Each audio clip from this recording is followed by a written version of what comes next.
Check. All right, I'll get out of here.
Good morning. Good morning. We're about ready to begin.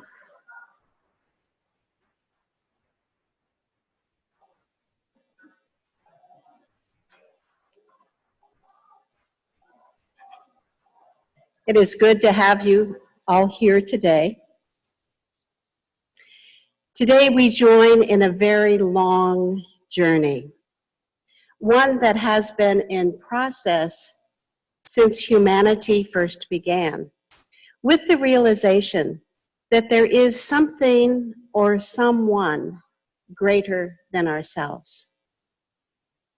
This is seen in our earliest ancestors who lived with a sense of numinous power, which they could not control, yet with which they sought to live in harmony.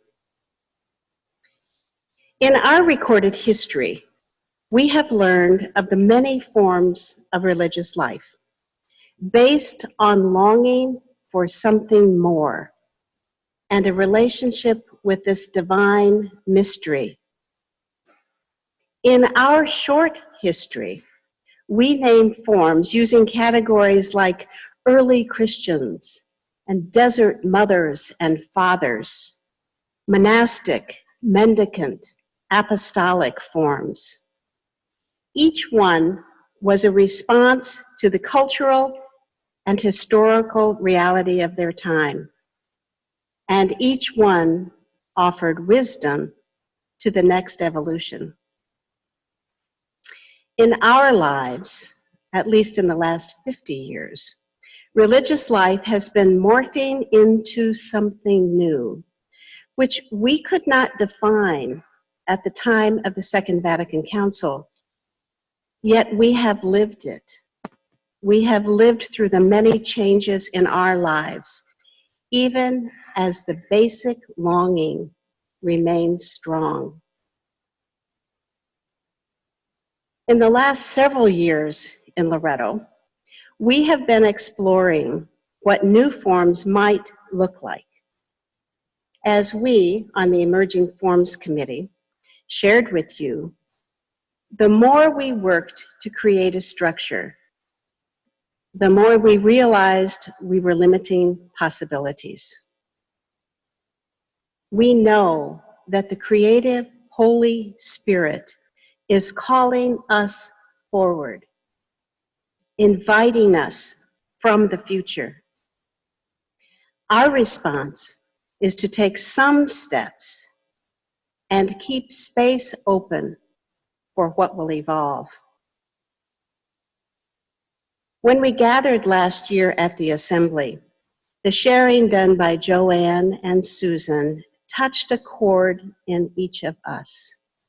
Their desire to respond to that longing and commit their life energy in service to something greater than themselves, to this divine mystery, with great intention and joy, acknowledging the opportunities available to all of us through an important step for them and for us.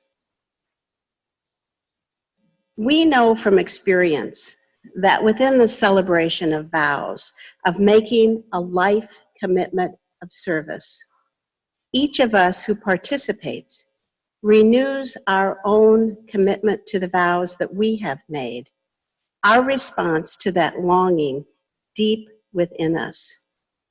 And that is why we gather this morning.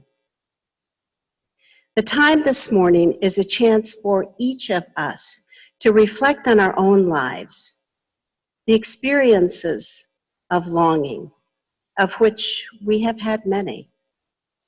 That experience of something greater than ourselves that invites us forward is a universal experience, true all through the millennia, and at the same time, it is totally unique for each one of us.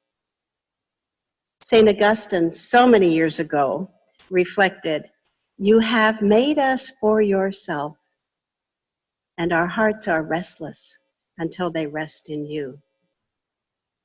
So we will begin this morning with a call to prayer and then a song.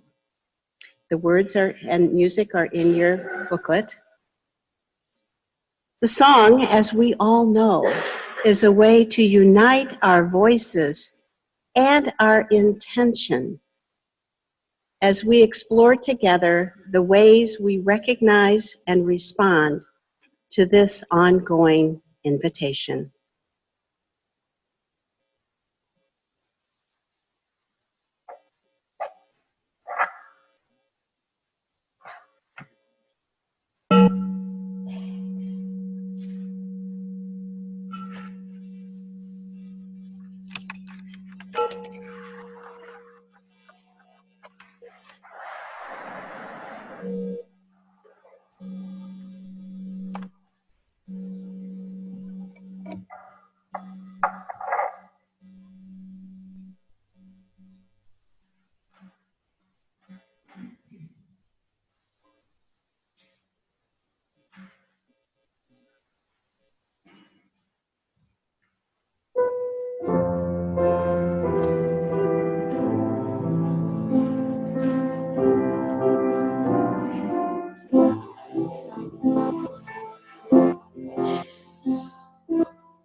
May all we do today be for the giving of your name. May all we do today and our broken world. May all we do today bring blessing. Be holy today. For the good of all we do today.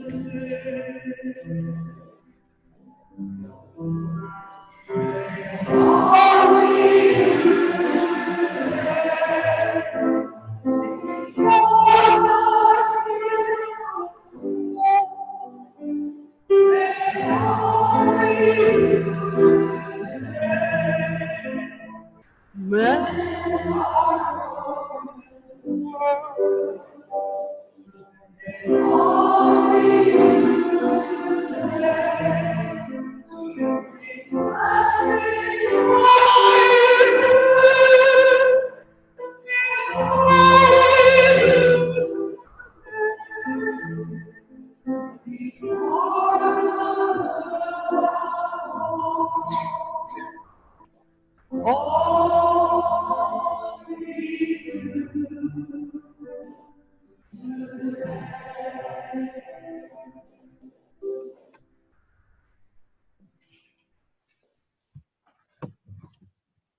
Like the deer that yearns for flowing streams, so my soul is longing for you, my God. My soul is thirsting for God, the living God.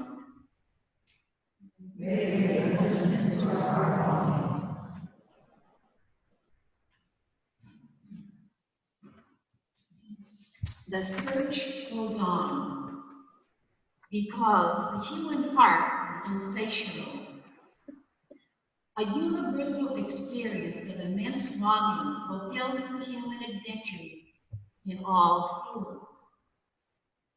When it comes to matters of religion, as God's healers of every age have testified, the human spirit cannot rest in any one encounter, but intrigued by the glimpse already gained, continues to hunger for more.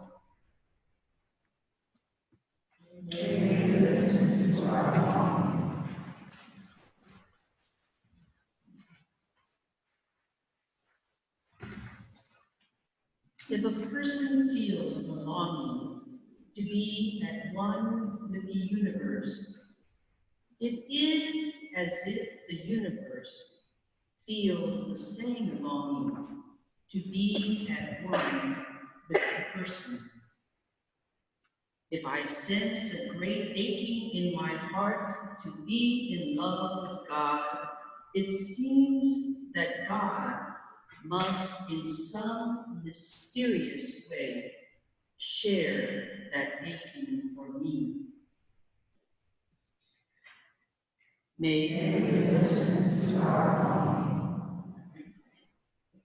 The basic desire to be united in love with God, with one another, with all people, and with all creation shapes this community of faith.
It's that longing that draws us deeply into the cultural context, because that's the context of our lives.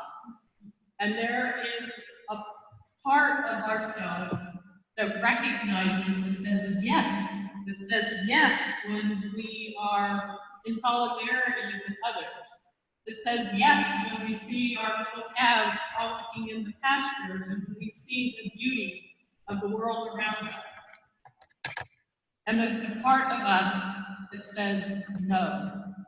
There's a part of us that says no to injustice, says no to the wildfires that are raging in destruction, that says no to racism. That's all the same part of us that's connected with our longing and with our cultural commitment. We read frequently in the Gospels that Jesus was moved by compassion. And it's that sense of we're moved when we see the pain, experience the pain of the people around us. And we're also moved when we see acts of courage, when we see people stepping forward, when we experience what is right with the world, we're also moved. So in our prayers for the world this morning, I invite you to consider what moves your heart. It might be something you've heard on the news, it might be a place of pain, it might be a place where there's suffering in the world, and it might also be a person or a group or an organization that moves you because they inspire you.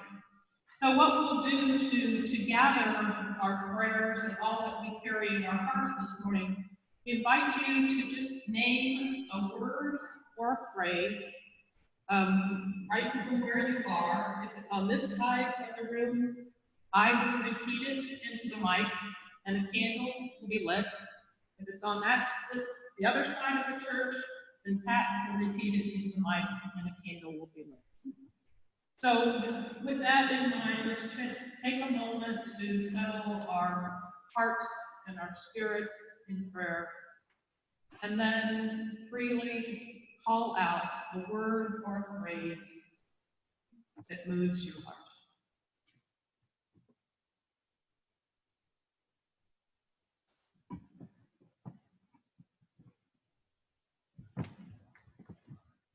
Syrian refugees. Syrian refugees. Welcome. Welcome. The homeless. For the beauty around us. For the beauty around us. Those without food and water. First responders.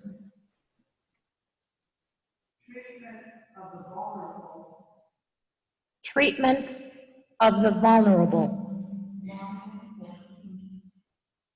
Longing for peace. Love one another. Immigrants who fear. The United Nations. Openness. All the children of the world. All the children of the world. Only in God. Only in God.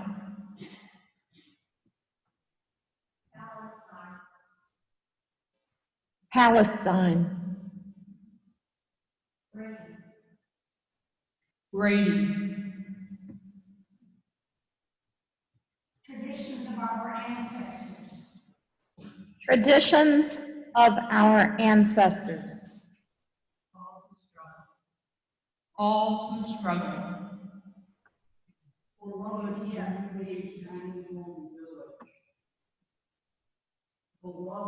community, tiny home village. Beloved community, tiny home village. Destruction of the wilderness. Destruction of the wilderness. The beauty of creation.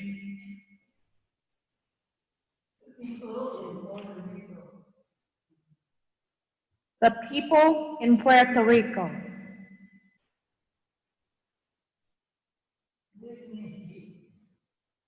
Dignity. Reconciliation. The Loretto community. All who work for justice and peace. Drug addicts. So with all that we hold in our hearts, both what we have expressed and what we have not expressed, we will pray now for peace. We will listen to the Gaelic blessing that is sung. We will listen to it on tape. It's called Deep Peace. And as we listen, let's take in the peace of the earth and breathe it out into all of the places of the world where peace is so desperately needed.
May the deep peace that is being nourished within us today flow out into all the places of the world, in our hearts, on those we love.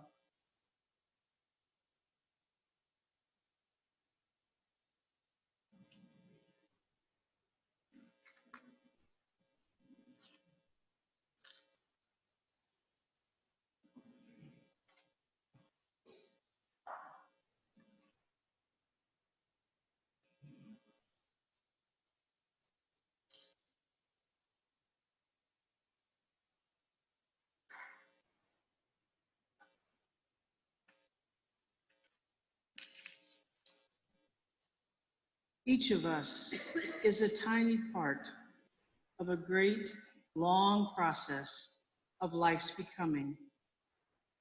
Amazingly, life is now manifesting itself as you, as me, and our responsibility is to live in such a way that each life makes its own contribution toward increasingly humane, compassionate behaviors and cultures. Our individual lives are, consciously or not, participating in shaping consciousness for the future as part of a larger life process than we can even imagine. We need to understand this. Our lives are not our own. We belong to the community of life.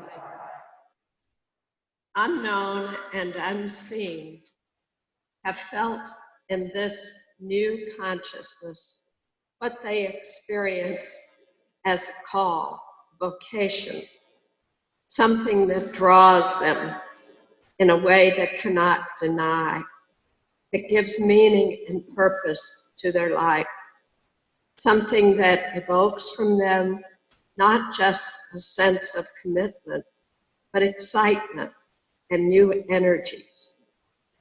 Commitment gives shape to their desire to live for a higher, deeper purpose, an intentionality that motivates their actions and behaviors. We belong to the community of life. If we take vows or make commitments to give a certain direction to these energies, we are actually consciously connecting our lives with the greater movement of life that draws the whole process of life forward. We belong to the community of life. Our lives do not belong to us alone. They are nested together. They are a single web of life with the whole community of life. It is important that we see and embrace this new dimension of our human being and the role we play in a future far larger than our own. We are the manifestation of life right now. In fact, at every moment, we are receiving the energy that is my or your life. Life is living itself in and through us. We belong to the community of life. Internalizing this understanding may be the most critical factor in reimagining our lives, our religious lives, that we are nested in, belong to, participate in a much larger life than our own. We are the future of evolution on the planet. Our lives are not about us. They are about the ongoing evolutionary development of life on planet Earth. But how it evolves will inevitably involve us. It will not happen without us. We belong to the community of life.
Charles Nearings left an amazingly challenging mandate for the future of Loretto. He said, "We are to provide any spiritual or corporal service that might be needed." Any spiritual or corporal service that might be needed. The openness of that legacy has invited Loretto to a spirituality that is open to the world around us and open to change.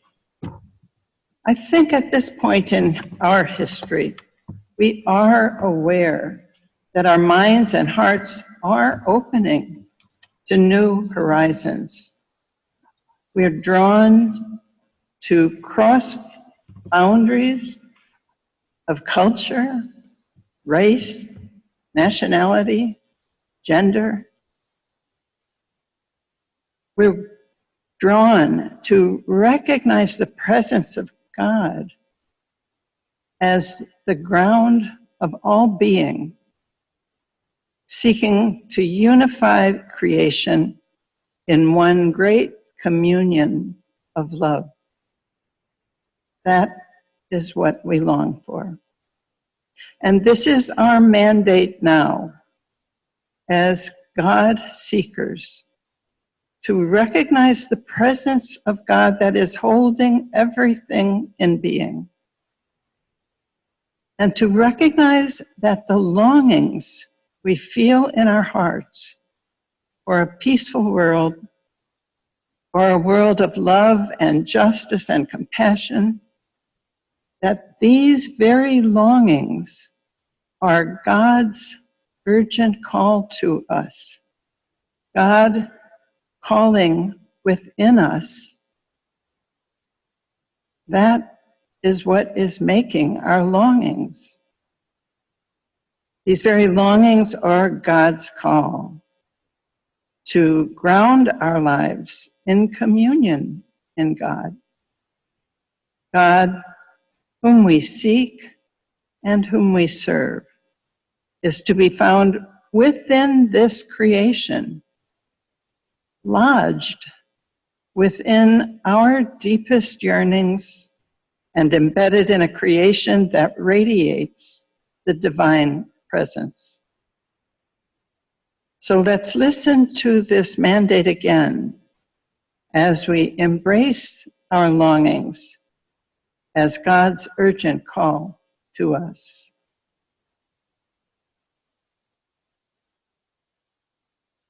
This is our mandate now, as God seekers, to recognize the presence of God that is holding everything in being, and to recognize that the longings we feel in our hearts for a peaceful world, for a world of love and justice and compassion, these very longings are God's urgent call to us.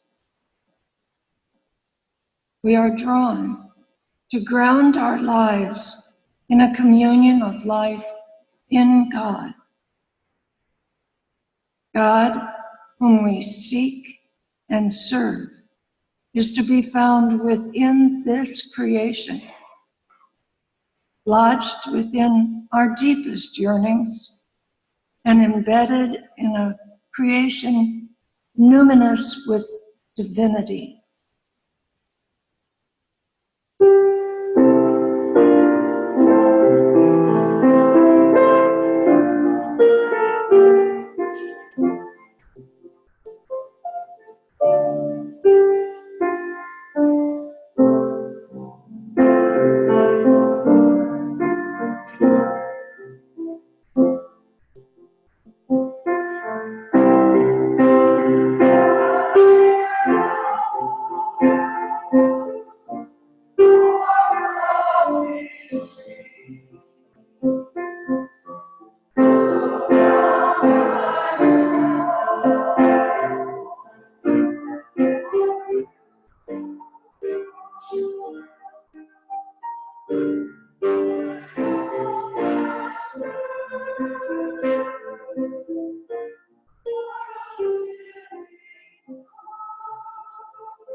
Well, let's try to remember and to imagine that we humans are basically blobs of energy.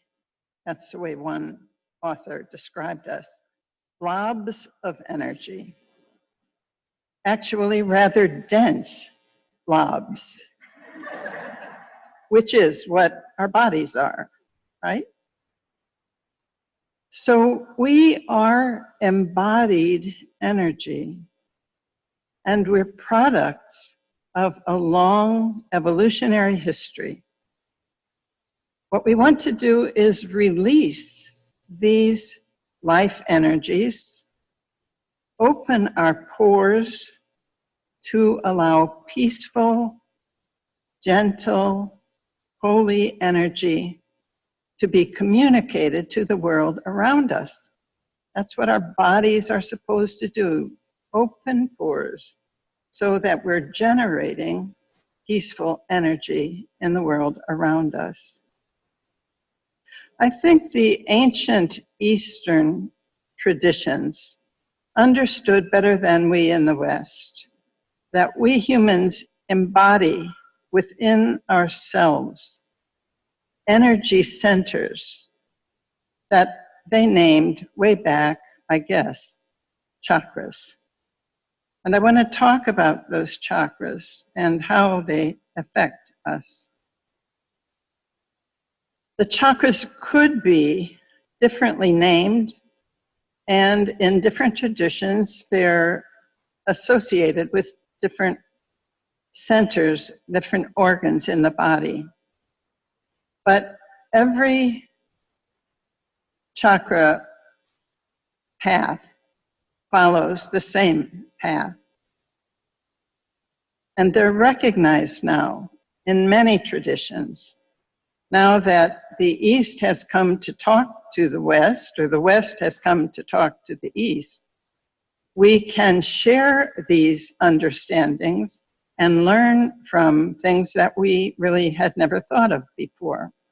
So as the conversation of Christianity or the Western traditions have come to talk with Buddhism, with Hinduism particularly, with Sufis, all the rest, that we find that this path of energy centers works for everybody. And it has come to be understood more broadly by persons who are doing energy work or body work now. That's new in this culture. But some of you are already practitioners of body work or energy work and already engage those skills. And some of us are just learning about them. And it's very interesting as we talk about the chakras to see that the vows that we took in our Catholic tradition, poverty, chastity, and obedience, fit exactly. So we never named them this way. They fit exactly into those energy centers. So we have all along in our vows been using a part of that energy.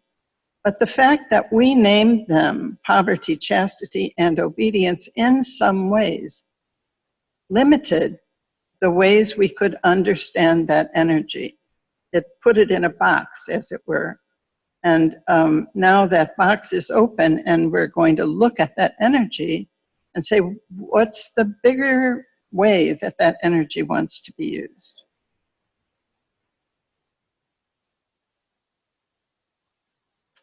So religious vows have a long history, and they take a variety of forms in the various religious traditions.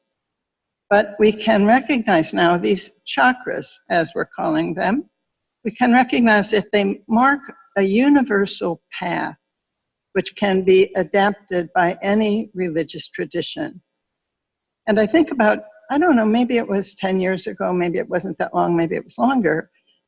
We in Loretto began to think about that a little bit, and we focused an Earth network in California on that, the chakras. And then later, a couple of years later, we sponsored some workshops on chakras and vows that went across the community. So now in preparing to make their vows, Susan and Joanne have used that chakra template to formulate their desire to dedicate their life energies. It's talking in a new way. Dedicate their life energies in service of God.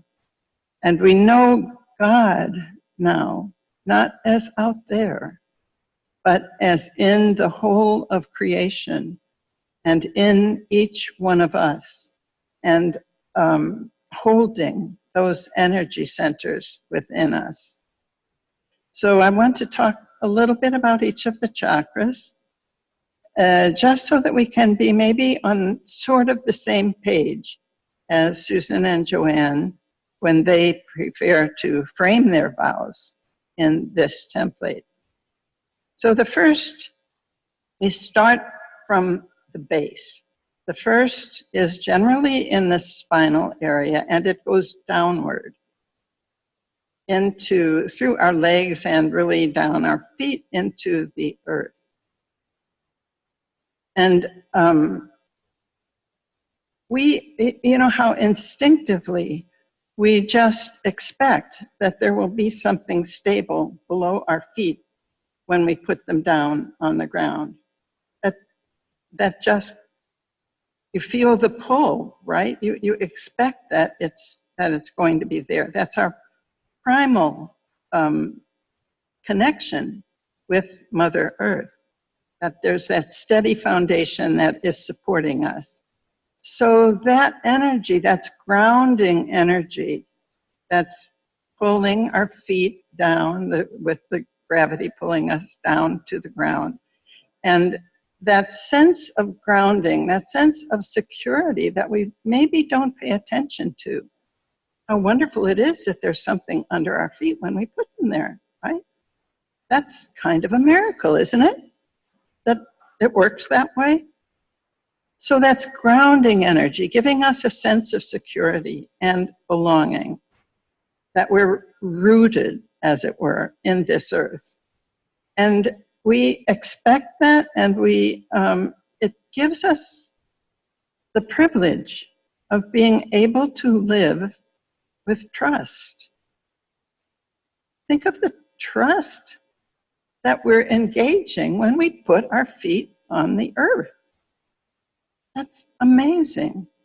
And so we can do that without fear or anxiety, and confident that what we need to survive will be there, that God's graciousness undergirds this whole creation. So as we reach down into our own depths and know that we're grounded, and we're grounded in the divine presence, which is holding the whole creation in being. And so this energy, this chakra energy, which is grounding us in that way, is our response to the question, where do I place my trust? That's the way it goes. So that chakra then is an anchor point for inner security and trust. We're aware that we're in bodies. We know we have physical limitations. We want to care for our bodies. But we also see that in our culture and all cultures, some people can live easily in security, but not everyone. Not everyone can feel secure when they get up in the morning. So that energy, when we pay attention to it, leads us to face the injustice and inequities in our culture.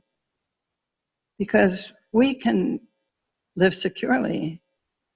A lot of people can't. We become aware of that, and we're invited to share that energy.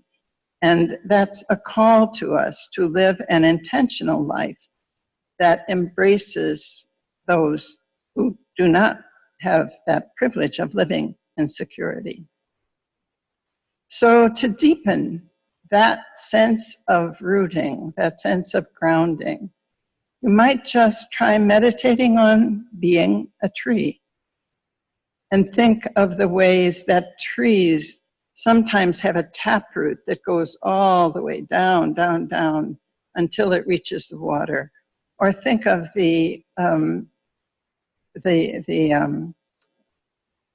oh shoot, what are the trees in California? Think of how they don't have taproots, but they have roots that go like this. They can't live singly. They have to live in a clump, because that's what keeps them standing, is their connection with each other. Those are beautiful images of us and how we live as well. So try thinking about that energy that is rooting us, that's grounding us, and that is the first, the lowest chakra that is doing that for us. So, and also remember this as we talk about the chakras. Remember that while we talk about 7 energy centers, there is only one life energy. It's all fluid. They're exchanging that energy. They're not like this one and then this one and then this one. It's not like that. They're always in fluidity and in a exchange with each other, flowing back and forth. And the second thing that you need to remember is that we start with these 3 chakras, the 3 lowest ones. And that energy particularly needs to be paid attention to, because those are energies that we affect directly. And we need to be aware that that energy is fluid. If it gets stuck, if your rooting energy, for instance, gets stuck and you're clinging to something, then that energy is not free to move. And so these 3 lower energies are the ones we really need to pay close attention to. That's why poverty, chastity, and obedience have developed into the 3 that we took. But we're now wanting to enlarge the way we look at that energy and what it does for us. Okay, that's all for this, I think. Something else is supposed to happen now? I can sit down.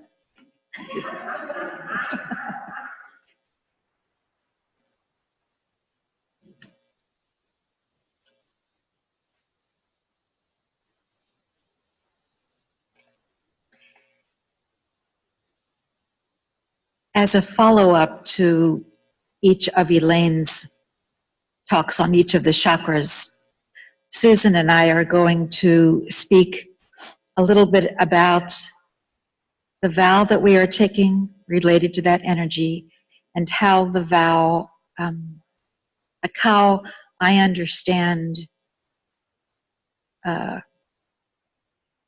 I want the vow to help me focus that energy. So the vow that we will each profess related to that first root chakra energy is, I vow ongoing conversion toward rootedness in God. As recently as a week ago, I thought I knew what this vow was going to be about. Really, it was only a few days ago. And it was going to be about trying harder to not place my security in being good or capable or generous. It was going to be about trying harder to not find my safety in being smart enough or peaceful enough or anything enough. It was going to be about finally allowing the motto on my personal coin, if you will, to say, "In God I trust," rather than in working hard I trust, or in being right I trust. Thank goodness I had an emotional meltdown before I got any further along that path. And I remembered that ongoing conversion looks a lot like falling and letting go. Rootedness in God, for me, looks a lot like this poem by Denise Levertov that was given to me in my early 20s. And I imagine all of us will be living this poem until our death. And it goes like this. As swimmers dare to lie face to the sky, and water bears them, as hawks rest upon air, and air sustains them, so would I learn to attain free fall and float into Creator Spirit's deep embrace, knowing no effort earns that all-surrounding grace. And so, in vowing ongoing conversion toward rootedness in God, I hope to allow myself to be held secure, not by my own tireless effort, but by the abundant love and compassion that already holds us all.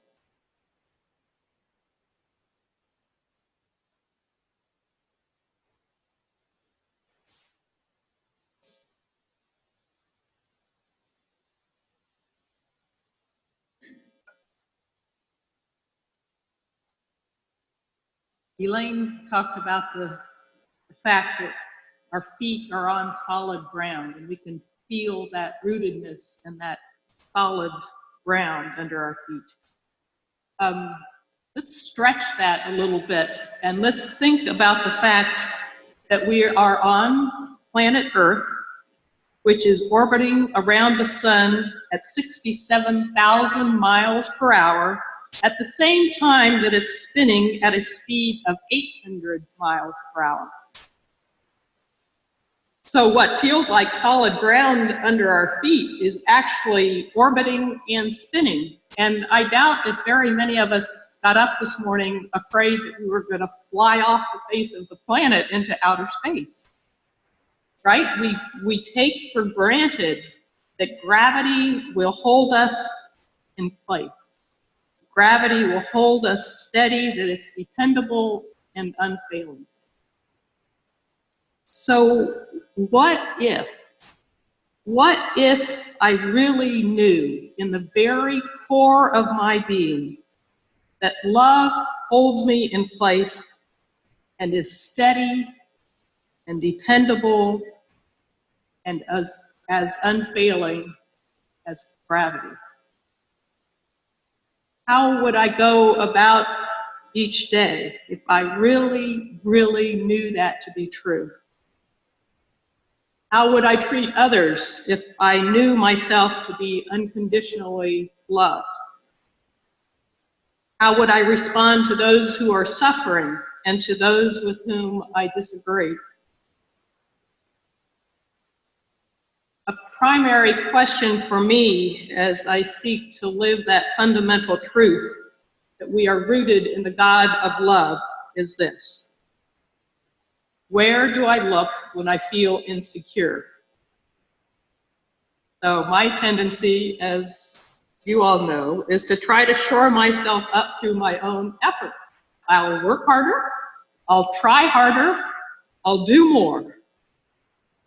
And surely, if everything is prepared, everything will go like I want it to go, right? So you can imagine that even the preparation for this really tapped into some of my tendencies to try to make things go how I want them to go by my effort. You can hear in my voice even that invitation to let go at this very moment. So I experienced that energy out of balance within myself. And I'm also very aware of that energy out of balance in our broader cultural context. We see it in fundamentalism of all kinds, where when everything is changing, some tend to cling to fundamental beliefs. It could be religion, it could be nation, there's all kinds of ways of having that fundamentalist mindset that clings rigidly like rock. On the opposite side, there are others who respond to change. I think of them like leaves blowing in the wind, where there is so much openness and just so much kind of nebulousness that there's no grounding that provides kind of a place for that energy to have a direction forward. It just kind of swirls around.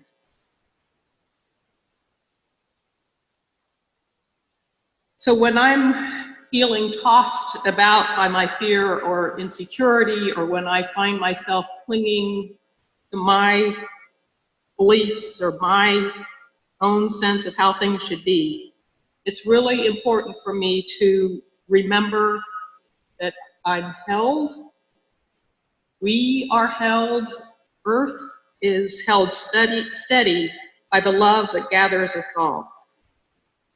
So security doesn't come from trying to convince myself that I can keep bad things from happening, but by growing in my capacity to abide in the love which holds all life in being.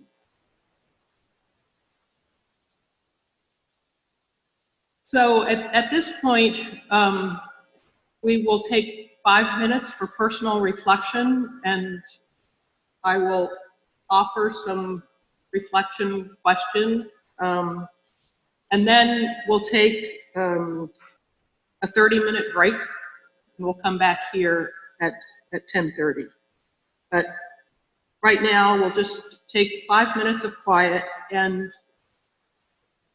allow the Spirit to take your thoughts wherever they need to take. But for those who are helpful, let me offer this question. Think of a time when you have felt insecure. It might be now, it might be in the past. It could have been when you made a move, when you began a new job, when you received a frightening medical diagnosis. What helps or helped you to feel secure within yourself? What invites you to trust?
We'll take a 30-minute break, so please return quietly to the church at about 25 till 11.